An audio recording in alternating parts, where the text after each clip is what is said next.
It's that time again when I'm surrounded by movies. It's Rent and Go. I'm Cody Goggin. We're going to pick out a couple movies. We're just going to talk about them. I don't know what I'm going to say. That's what makes this fun. Let's figure out what we can get up to. Here's a movie I don't know if everybody's seen. I know I've asked a lot of people, have you seen 8 Crazy Nights? And a lot of them haven't. This is a great Adam Sandler movie from the early 2000s. It's an animated movie. It's kind of a Hanukkah movie, kind of a Christmas movie. It's a little bit of both.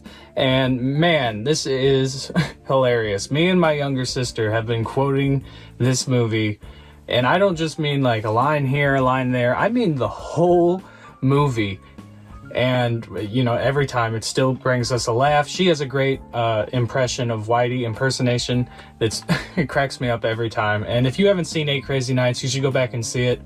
This is one of those movies that I wanted a sequel to.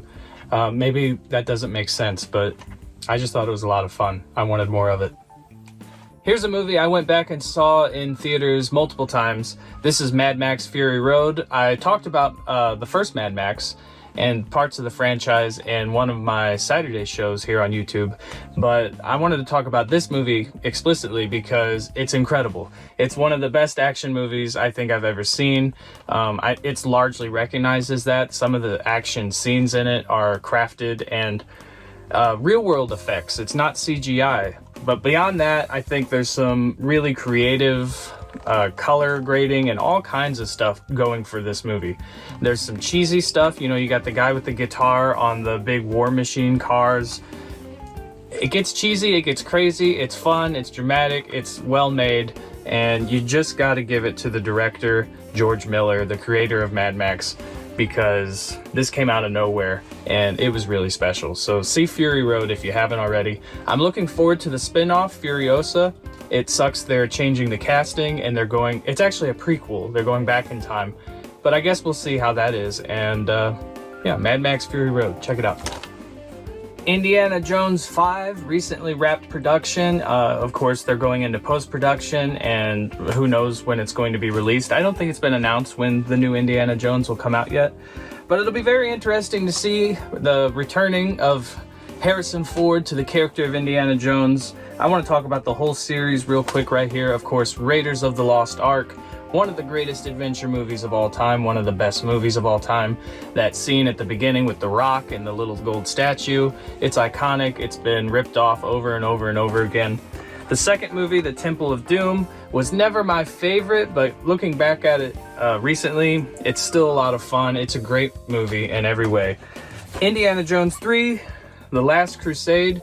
This, when I was a kid, was my favorite one. I loved when they go into the cave and you've got the old Crusader in there and they get the Grail and Sean Connery playing his dad. A great homage to James Bond, which these movies were partly inspired by. Just really good. This movie got a lot of hate. This is the fourth one, of course, as is typical in these sort of franchises. A lot of them were made in the 80s and 90s. Then they wait like 10 years and they try and bring it back, and people usually don't like it. This is one of those cases. Now, however, I actually really like this movie. I think it fits right alongside the canon of the 3 movies. I love seeing Harrison Ford back. I love, he's got the sun and everything. I don't see anything wrong with this. People complained about the aliens being like unrealistic, that he would deal with aliens. But maybe you're forgetting that there was like a 2,000-year-old, old guy in the last one. I think this is perfectly fine. I think it's a great movie. And looking back at it and liking this more than at the time really puts the pressure on the 5th one to be good, because who knows what's going to happen. It's really scary when they do these kind of things. I'm probably going to like it anyway, but we'll find out when it comes out. Indiana Jones 5 coming soon. That's going to do it for today's edition of Rent and Go. I'm your host, Cody Goggin, and I really appreciate you watching this. Subscribe if you're watching on YouTube. Drop a like and leave a comment below if you see something behind me you want me to talk about next time. I'll see you then.